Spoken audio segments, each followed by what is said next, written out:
My session is specifically about the Ontario Secondary School, so I'll be talking primarily about grade 9 to grade 11 here at SIS.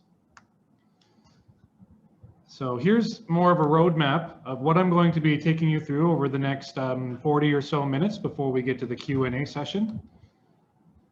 Again, I'll give everyone a fairly basic introduction to the overall structure of the Ontario Secondary School program at SIS. Then I'm going to talk more about the teaching and learning and the philosophical approach that makes Ontario very different from many other programs. And then to tie that to our character education, as well as many of the other enriching activities that we do, as Mr. McEwen has shared in his earlier part of what makes an Ontario school very, very special. And then the last part would be the assessment and evaluation approaches. And I'm going to actually give you a demonstration in a practice that I do in one of the classes that I teach, as I currently still teach here at SIS. And then before we get to the Q&A session, I'll talk briefly about how to earn the OSSD, or the Ontario Secondary School Diploma, which would be the exit qualification that would allow your child to apply to universities and colleges and post-secondary institutions all around the world. And then we'll have time for Q&A after that before we end our session for this morning. So let's start with a basic introduction to the Ontario Secondary School program at SIS. So at the very beginning, we have to look at the school year. And our school year is very special compared to many other programs. The secondary school here at SIS, we employ what's called a semestered program, or a semestered school year, which means we break it up into 2 complete semesters. In semester 1, which would technically, or generally, not technically, generally begin in January and end in June, our students will study 1 set of 4 courses.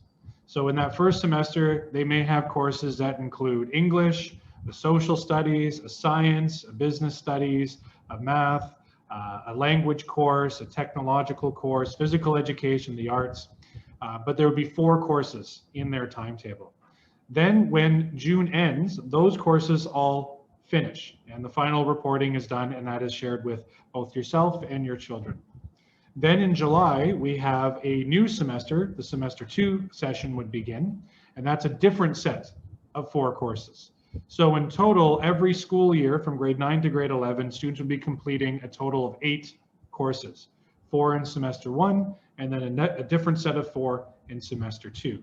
And generally, our semesters begin, or semester 1 would generally begin in January. That's because our largest intake happens in January. But if you are looking at applying and registering your children for July, that means your semester 1 would begin in July, or your child's semester 1 would begin in July. So semester 2 would be in January to June of 2022. So the first semester begins at the time of intake, or the time of your child joining SIS in the high school. Our school day is also fairly similar to many other high schools around the world, but there might be some differences here. So it's very important for me to break down how the timetables and the periods work. So each student is given a personal timetable of classes at the beginning of each semester. So prior to when our classes begin, your child's going to receive the timetable, and their timetable is very likely going to be very different from very many other students. They will likely be sharing classes with some students, they might be sharing teachers with some students, but in many ways their timetable is going to be fairly unique. So that means they may be different classmates in each of their classes, as well as different teachers in each of their classes. We have teachers who are very much specialists, who teach only one set of courses, or even a particular course, such as the higher levels in chemistry and biology and physics, and our technological studies at the higher levels. But we also have teachers who are able to teach across a multiple range of courses and across different curriculums as well. So we might see teachers who are capable of teaching both math and science, or English and social studies, or we might have our language teachers also working in other areas. So that does lead to, though, is that our school days are divided into blocks, which are called periods at SIS. And from a regular school day, from Monday to Thursday, those periods are 80 minutes long. And because our Fridays are shorter, so that we can allow our Muslim students to observe their religious duties and their prayers on Fridays. Our Friday days are shorter, so we have 45-minute periods on Fridays. And then the final thing is that the students do not remain in a homeroom throughout the day. The students very much in a college setting, students will move from one classroom to another classroom as the periods change. Some cases, they may still remain in the same classroom, but the teachers will also be moving around. So generally, if your child has a language class in the morning in period 1, they would be in the language classroom. And then if their next period is a math class, they would likely need to move into the math classroom. Some of our classrooms are shared by multiple teachers and different curriculums, but generally a lot of our classrooms are specialized, especially our science labs, our art studios, our drama studios, and of course the gymnasium. So again, what makes Ontario special is that we have the Ontario curriculum, and that is developed by the Ontario Ministry of Education.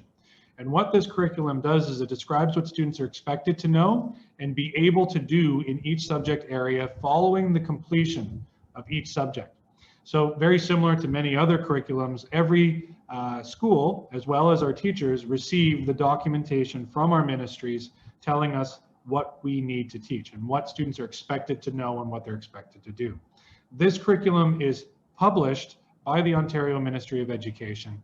And while, as Mr. McEwen shared, in the high school, there's 31 different subject areas, we offer the following here. So again, not every school can offer everything, but we offer the arts, business studies, Canada and world studies, which is similar to a social studies, geography and history do fall under there, computer studies, English and French. French, again, of course, a very important subject as it's the second language of Canada, guidance and career education, health and physical education, mathematics, science, social science and humanities, and finally, technological education.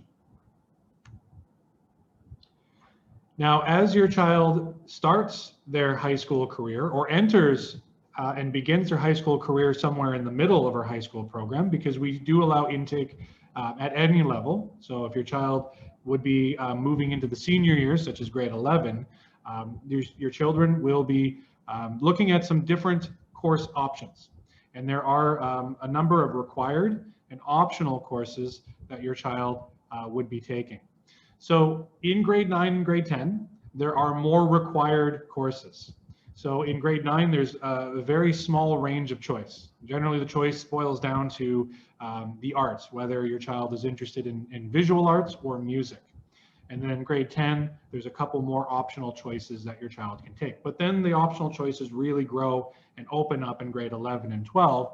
And this is done purposely because Ontario wants to make sure that students aren't specializing too early, because at a very young age, they might still be very unsure and uncertain about where their career and future goals may be and where their post-secondary pathways may take them. So we want to keep their experience very holistic in the intermediate part of their high school curriculum.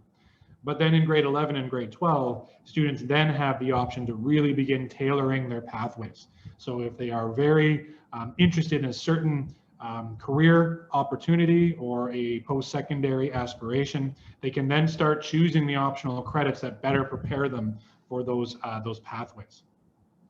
Now, all of this information is available through our publications, and we also regularly host information sessions for our communities. Similar to this one, but we have more specific ones for our high school parents when it comes time for your children to be selecting the courses. We do want to make sure that our parents have the opportunities to know what their children are selecting and have a voice in that selection. So let's now talk about the teaching and learning here at SIS. The Ontario curriculum has a very specific pedagogy or philosophy when it comes to how young people are taught. And what Ontario really pins at the cornerstone of their development of their curriculum is that they recognize that all students, as well as people, are unique, and they have different personal learning styles, they have different circumstances, different backgrounds, which leads to different needs. So to help support the learning of all, the teachers are expected to use individualized methods of instruction for learning activities both inside and outside of the classroom. So what this means is that Ontario empowers their teachers to meet the needs of their classrooms. And again, this approach allows to have more experiences that are meaningful and to learn in different ways and from different people of all ages. So again, the learning is not just coming from the top, as Mr. McEwen said earlier in his presentation, that we have teachers, but in many ways they are also facilitators. That learning comes from the group as well, that there's many opportunities to learn from the peers in the classroom, and also looking outside of the classroom and what learning opportunities can be learned when we're observing the real world, and we bring in speakers and we have connections to all sorts of different areas, especially focusing on career opportunities and connections to the curriculum. So again, then students are then given the opportunities to put these skills into practice through a wide variety of learning activities. There is a very strong focus of creating real world applications and real world activities that will simulate or connect to the activities that a student will be doing when they enter the real world, the world of work, into their careers. And then this again guides the teacher. So the curriculum development is still very much the role of the teacher. The Ontario Ministry of Education provides the expectations, they provide the objectives, but then they then give the professional autonomy to the teacher to design the learning activities to meet the different learning styles of their students. Because the Ontario Ministry does recognize that everyone's different, but it doesn't know everybody. In that classroom, that specific classroom of 24 or so students, the teacher will begin to know those students and learn them very well, learn their needs, as well as the communication. If the student is with us for some time, there will be communication from teachers at the lower grades, providing that up. So the teachers have an intimate understanding of the students, as well as their learning needs, their challenges, their opportunities, where can we push their thinking, and where can we support them. So the teacher then has that autonomy to build lessons and build activities that are the most meaningful and the most constructive for those students. So all lessons and assignments, though, to keep in mind though, they must be aligned to achieving these overall and specific expectations in the Ontario curriculum. So to give you an idea of what the Ontario curriculum looks like, I've taken a few samples from the grade 10 science curriculum.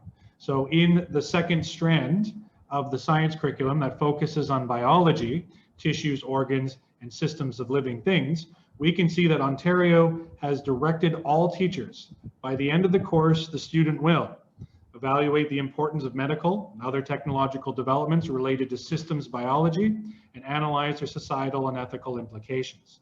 And then the next part would be investigating cell division, cell specialization, organs, and systems in animals and plants using research and inquiry skills, including various laboratory techniques.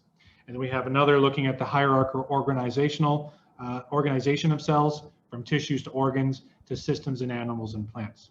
So these are the three main overall objectives that the teacher must meet by the end of the course. Again, the how is still very much left up to the teacher to know their students and develop the lessons that will allow their students to demonstrate all of these three areas. But it doesn't end there. There are specific. So again, I've taken another part of that strand, B in biology, and looking at the third area, looking at the basic concepts. And we can see here that we've taken that third area, understanding the basic concepts of the curriculum, and we can see that now in a specific context, the students now have another set of expectations that they need to make, and these are much more specific. So describing the cell cycle in plants and animals, and explaining the importance of cell division and cell specialization, exploring the links between specialized cells, explaining primary functions of a variety of systems in animals, and explaining the interaction of different systems within an organism. So all of these things, and they're providing some examples, but again, these are very specific, but they're not prescribed to the point where the teacher has no freedom, that they don't have to teach directly from a textbook, that they have that opportunity to really focus on an area that the students really need to focus on and to grow in, as well as to challenge students who are already strong to extend their thinking and their learning further. And what I truly love about the Ontario curriculum is that all of the curriculum and the policy documents are freely available to the public. So what I'm sharing you with here, this is not a trade secret. This is not something that is locked behind a special access on the internet or through a database. This is something that everyone, every parent in Canada, in Ontario, and even here in Malaysia, we can access this. So Ms. Fun will put a link up in our chat that can lead you to this, to all of the curriculum documents that are available in the Ontario curriculum. If you want to look more closely at what are some of the options that your child has in grades 9, grade 10, and grade 11. Now, also on top of this, with that much autonomy, there still is a need for accountability and transparency. So what SIS must submit to is an inspection by a member of the Ontario Ministry of Education. And this is a little bit of a misstatement because it happens every 2 years, but every 2 years is the face-to-face inspection, the physical inspection, where the Ontario Minister representative arrives here in Malaysia and observes our classrooms and goes through our documentation. But every year we must submit a paper inspection. So we must submit all of our records, all of our curriculum development, all of our plans, as well as our achievement data. All of that needs to be sent to Ontario every year. So we have a yearly paper inspection, and then every 2 years we have a physical inspection. So this is one of the many ways that we assure that we are meeting the expectations of Ontario, but also assuring the quality and the rigor of our curriculum here at SIS. Now, another unique part of SIS, as well as the Ontario curriculum, is when we look at the whole student. And this applies to our curriculum development, but in a very special way. And this is all coming from a professor named Michael Follen, and he is a top Canadian educational researcher, and he was the former dean of the Ontario Institute for Studies in Education, colloquially known as OISE, and that is one of the most important institutes in Ontario, and it's part of the University of Toronto, one of the top universities in the world. And what Michael Follen has put forward is that in Ontario, we need to engage in focused innovation relative to higher order skills and qualities. We need to test what works and spread effective practices. And this is where, when Mr. McEwen has shared about the professional development that we do, when we talk about problems of practice and best practices and the networking that we do to make sure that we're all looking for practices that are effective and continual growth.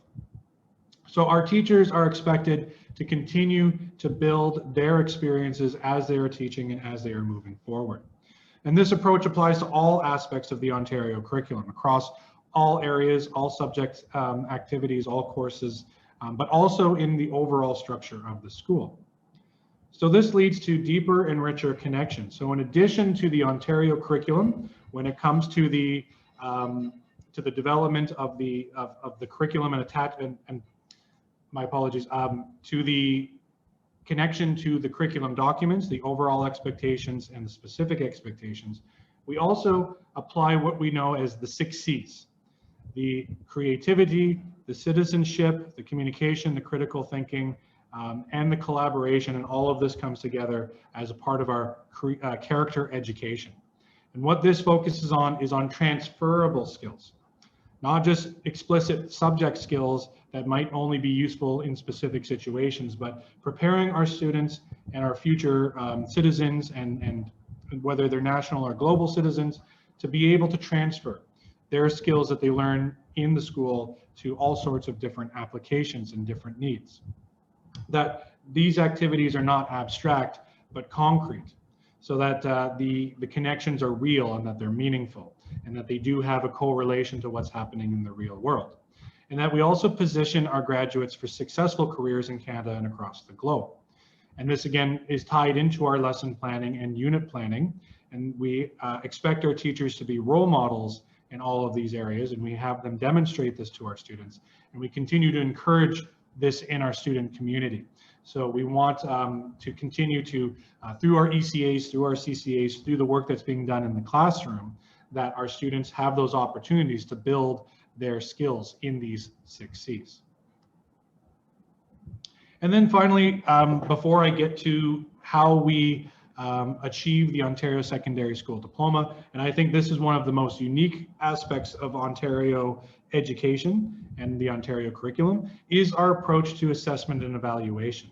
And one thing to keep in mind is that Ontario is one of the few curriculums in the world that actually separate these two terms, assessment and evaluation, as being two different processes in the achievement, in the development of student achievement. In most other curriculums, that this is an interchangeable word, but assessment has a specific purpose in Ontario, as well as evaluation. So as Mr. McEwen has shared, that the purpose of Ontario assessment and evaluation is to improve student learning, not to just report on it. So what the big paradigm shift here in Ontario is that assessment is a process. It's not an event. It's not a final exam, which is a pass-fail or a high-stakes exam at the end. What it is, it's a process that happens, as Mr. McEwen has mentioned, at the first day of class to the last day of exams. 70% of the evaluation, of the reporting that is done and shared with students and shared with parents, is based on that assessment and evaluation that's happened from the beginning of the school term, of the semester. We do still recognize that there is an importance for final evaluation, and that high stake moments still exist in the real world. So we allocate up to 30%, or sorry, a minimum of 30% to the course culminating tasks, which would then culminate and take in all of the learning that has happened throughout the course, and then demonstrate that learning through a number of different products, such as an exam, but it can also be projects, portfolios, and other real world performance tasks. And in the high school, the reporting happens twice per semester. So in the middle of the semester, students and parents receive a midterm report, and then not too long after the midterm report, we have our parent-teacher interviews. So parents are invited into SIS to meet with teachers to talk about the achievement of their children. And then we have a final report, which happens after the final exams, and then they are mailed out to students and parents. And at this point, we're doing it through email. Now, what really makes the assessment and evaluation an amazing and a wonderful process here in the Ontario curriculum is the notion of growing success. This is an actual curriculum document that guides the whole assessment, evaluation, and reporting process in Ontario and the Ontario curriculum. It is a foundational approach, and where its focus is very much on is continual feedback. And it builds this through a 3-form of assessment. And what those 3 forms are is assessment for learning, assessment as learning, and assessment of learning. And while those terms might not mean much to you, I'm going to share with you some samples. And basically what assessment for learning is, these are the opportunities, these are the activities, whether they're homework or assignments that might be an early unit assignment or a mid-unit assignment. These activities are designed for learning, they're designed for feedback. They're not designed to give a student a final evaluation. They are designed for students to learn where they are with their current state of learning, what they need to do to get to the next level of their learning, as well as to give them the opportunities to engage with their teacher, to get the feedback that they need to continue to improve. So there's many opportunities, there's many activities that are designed as assessment for. They can be daily homework, again, they can be smaller activities, they can be group activities, but they're very much they're allowing students that opportunity to take the risks, to explore different areas and not get too comfortable with their learning, to push their boundaries. Because again, some of the best learning happens through failure or through an activity that might not turn out the way you were expecting. So then this leads to the second level, which is assessment as learning. And this is where we bring the students into the assessment process, where we give them that agency to either help guide the overall assessment process, where we invite the students to think about how they should be assessed and work with the teachers to develop the assessment tools. But we also ask them to assess each other and see where they might find themselves in the work of their peers, or give that opportunity for them to take on some teaching. When they give the feedback to their peers, they're not only giving them feedback, but they're taking an opportunity of being a part of the teaching process. And some of the best ways to learn is to teach. So, and finally, giving them that opportunity to reflect and think about the strategies that they've used through the assessment tools that we have, and then think about what strategies they can apply in the future to achieve a better level of success. And then finally, the last part of the assessment, which is the smallest amount of assessment that we do, is the assessment of learning. And these are the final evaluations that would come at the end of the unit, coming at the end of the course. These would be the unit tests, the culminating activities for that unit, as well as the exams and the final projects that would be coming up towards the end of the course. And another different part of the assessment process is that it isn't just products. It isn't just essays. It isn't just portfolios. It's not just exams, tests, and quizzes. Assessment also comes in the form of conversations that teachers have with their students, whether it's in small groups or individual. It also comes from observations, as teachers are observing the students and seeing how they're applying their learning skills, as well as the expectations and overall objectives and specific objectives that have been attached to them by the Ministry of Education.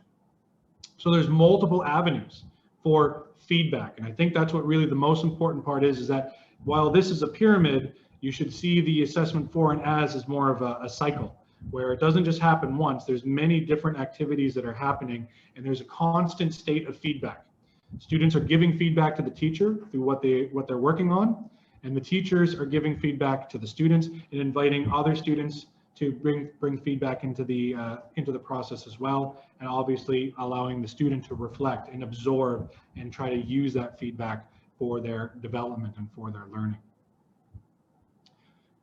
So I think the best way to actually demonstrate this is to share with you some of the things that I do in my class and give you an example, a real example of this assessment and evaluation process.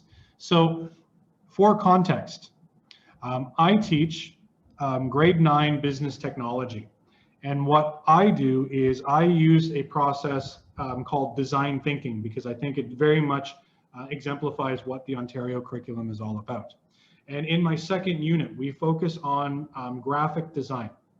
And what I have here is a sample that I've taken from a student. Of course, I've scrubbed all of the names to make sure that this is a project that doesn't share any personal details, but this is a real activity. The first activity, so this is the Unit 2, Assignment 1 of the graphic design unit that I give my students. And what we do is, before we got to this, we had to learn some of the basics. We learned some of the basic elements of graphic design. We looked at the basic elements of the design process, and we started learning the program that we use, which is called Inkscape. It's an open source version of Adobe Illustrator. So when this student began, the student began by collecting inspiration, and they were tasked actually for this activity to create a logo for a real estate company. So they looked at trying to develop a bank of inspiration that they can use for reference. They also looked at color palettes, and they looked at fonts that they wanted to create. Then they went into the idea generation. So this was after they started doing some basic research on what a real estate logo should look like. They came up with 3 different designs that they sketched out on paper before they opened up the application itself. And then again, even before they opened up the application, they got feedback. They were asked and tasked to receive feedback from their peers. So their peers gave them feedback on which one of these designs they thought would be effective, as well as what can they do to make these designs stronger when they get to the next stage. Then in the second step, then they started using the software to create their prototype. So again, they're not making just one activity or one design. They're making they're taking multiple approaches to develop their design, and they talk about what they've done and how they built their prototypes. And this student actually went beyond their idea generation and created a number of new prototypes. And then again, this is not the end. They still have another round of feedback that they need to receive.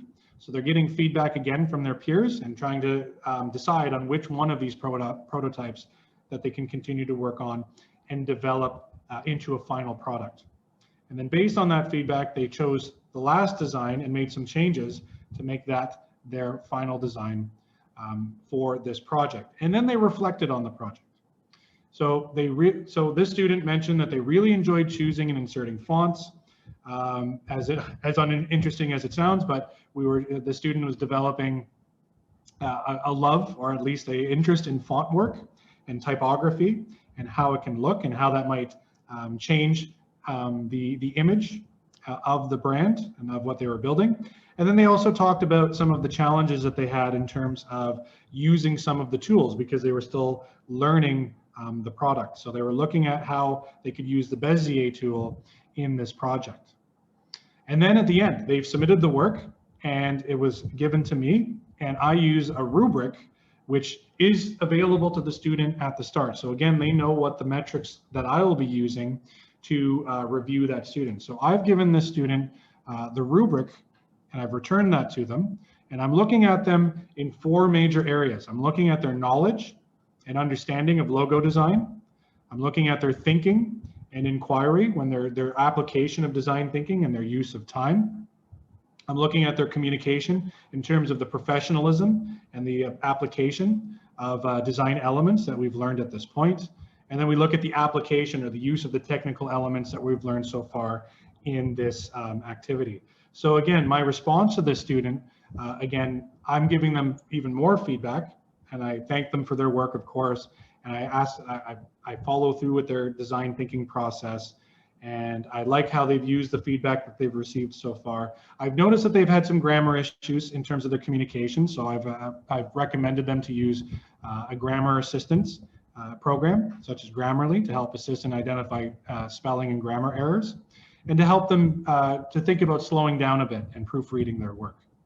Okay, and again, when they did choose that final design, I disagreed with them, and I said that I preferred actually their first prototype. But again, at the same time, this is more of a personal choice. So what I did notice is that the expectations of the activity was that the name of the business needs to be clear and visible. And this font that the student chose, while they liked it, made it a little bit more difficult to read. So that was the first activity. We had another activity in the middle of this unit, and then we get to the final evaluation, where again, so the student went through this process once again, developed their skills, and then we get to the final process where they are creating a logo for their own business. And this student decided that they wanted to create a yoga studio. So again, they go through the same process of looking at inspiration, creating finding exemplars of things that are already out there, looking at fonts, color schemes, and all of the like. And then you can already notice that their approach to the idea generation has become a little bit more sophisticated. They have a better idea of what the expectations are, and they have more exposure to the design thinking. They've had 2 rounds of feedback already, so they already have some more ideas. The feedback that they're receiving is becoming more targeted and more rich. Their prototypes are becoming more sophisticated and stronger. And again, we can see more feedback, and the feedback is becoming stronger as well. And then it comes to their final product, which is, when you compare it to the first one, is a huge improvement. And we can see that there's a new appreciation in terms of how to arrange the elements of design, as well as in terms of the reflection. The student is thinking about how the brainstorming of this activity was a little bit harder because they didn't want to use the usual yoga logos that they have found. So they were really stretching themselves, and they were taking in the peer feedback, and they're looking at what was helpful to them. And so again, this is giving them that ownership of all of the things that they have done in the last few weeks of this unit. And again, at the end, the student, and what's really, what I think is an added benefit, is that the student enjoyed this process. It was fun, but it is very meaningful because we are going through a process that is very much what designers would be doing in a real activity, like in a real world activity with a client. So again, we can see in terms of their feedback, and I'm using a very similar rubric as before, that they have improved and it's being recognized. And then finally, the comments. Again, I'm impressed and I'm acknowledging the improvements that they've made across the previous 2 that they have provided. They've continued to develop their skills, and their communication work has actually improved significantly as the student did slow down and took the time to proofread their work. The design book is better organized than the last one, and I think the final designs were very, very effective. The color choices were excellent. The fonts were bold and easy to read, and I think this would be something that would be very much transferable to a real business. And this is all coming from a 14-year-old student in a grade 9 design class. So I think this is a really good example of how that approach to assessment for, as, and of, that I'm showing you just a very small, and this is happening over weeks, and there's many different feedback loops that are happening. I was trying to capture this in something in 15, 20 minutes. So what we can see here is that the teachers are very, very active in giving feedback to their students, but also the students are. The students are taking ownership of their own learning, as well as working with their peers. So there's a lot of opportunities here. And what I'm doing in my design class is very similar to what is happening in science classes, math classes, English classes, social studies classes, and the like. So to the last part, before I open everything up to the Q&A, is working towards the Ontario Secondary School Diploma, because again, that is the end point and where everybody wants to be as they join SIS in the high school. So the Ontario Secondary School Diploma is awarded when a student earns a total of 30 credits. And as you can see, for grades 9, 10, and 11, that is 8 credits per grade. So in each semester, a student is completing 4 different courses, and on the completion, successful completion of those courses, they earn a credit. And again, as I mentioned before, some of those credits are required, and other credits are optional. So the difference between a required and an optional credit, that is made clear to our students through our academic office and our guidance department and through our information sharing. And again, we work very, very diligently managing all of the student choices to make sure that all of the requirements are met before we allow for students to make their optional choices.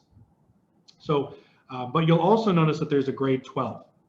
And grade 12 is available. It is not at SIS, but it is in the pre-U program. It is at CIMP.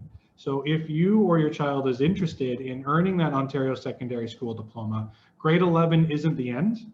Grade 11 will just allow your child to transition from SIS to the pre-U program at Sunway College, which is called CIMP, or the Canadian International Matriculation Program. That is the grade 12 Ontario program. And that has 6 more credits that the student requires, and these credits are more intense and they're more in depth because they're designed to prepare the students for the rigors of university. And then on completion of 30 credits, they've met the first requirement of the Ontario Secondary School Diploma. There's 2 other requirements. The next requirement is for the student to achieve 40 or more hours of community involvement activities. This has been more challenging in our post-pandemic environment, but there are still opportunities for students to earn 40 hours of community involvement. And this doesn't happen at the end.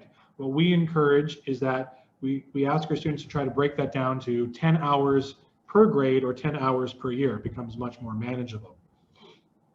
So while things might be difficult now, if your child is joining us in grade 9 or grade 10, there's still many opportunities ahead. And our guidance department and our admin office is working on providing more guidance and more direction for our students to direct them to activities that they can do that would be considered acceptable for the community involvement.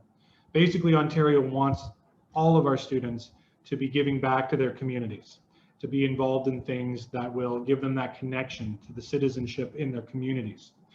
To become an active participant. Because when we're looking at Western universities, high academics is a very important part of the application process, but Western universities are also looking for more than that. They're looking for leaders, they're looking for community involvement, they're looking for people who have the communication and networking and teamwork skills that come with working with different people. So this is something that's also very important here in SIS, because we want our students to have that connection to their communities, whether it's inside the school, within the SIS Subang neighborhoods, or in their own neighborhoods, whether it's here in Malaysia or in their own countries. And then the final part is a successful completion of a provincial secondary school literacy test. This part I can very much confirm in this year, this has been waived due to the COVID pandemic issues. So for students who are currently planning on graduating and earning the OSSD in 2021, all of this part of it has been waived, but it hasn't been completely removed. So as we move into the next year and as we see where the progress of our battle against COVID-19 and our attempts to get a global herd immunity, we will likely see this secondary school literacy test return as a requirement. And basically this is something that happens in grade 10, and it is a basic literacy test. What our teachers do is we have a lot of opportunities for our students to learn about what the expectations are. And basically it's the only standardized test that we have in all of the Ontario curriculum in the high school. But more or less, this is a tool for the Ontario government to know what are the literacy levels of all of the Ontario students. Okay, and then finally, as I mentioned, where does the Ontario secondary school program lead to? Well, as your child enters grade 9, that's when the secondary school program officially begins. That's when they start earning the credits and the community hours towards the Ontario Secondary School Diploma. And then that would lead them into grade 10 on the successful completion of their required credits.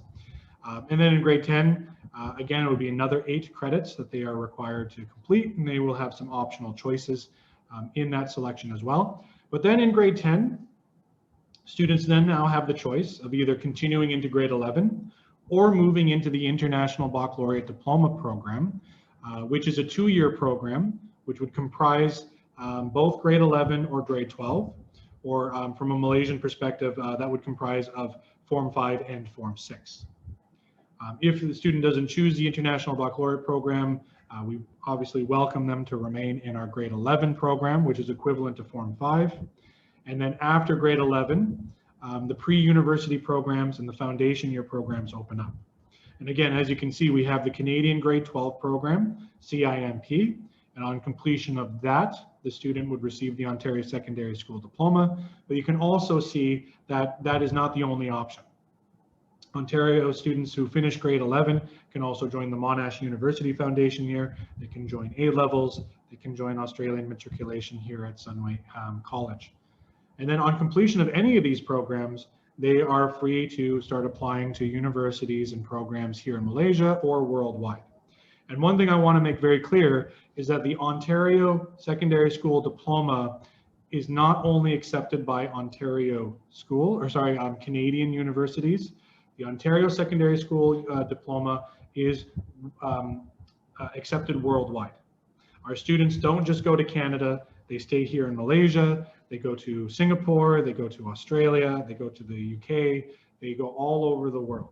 The Ontario Secondary School Diploma is a well-respected and a well-received diploma. And that would be something that the student would achieve on completion of CIMP or the Canadian Grade 12 program in the pre-U. Okay, thank you very much for your patience and your time this morning.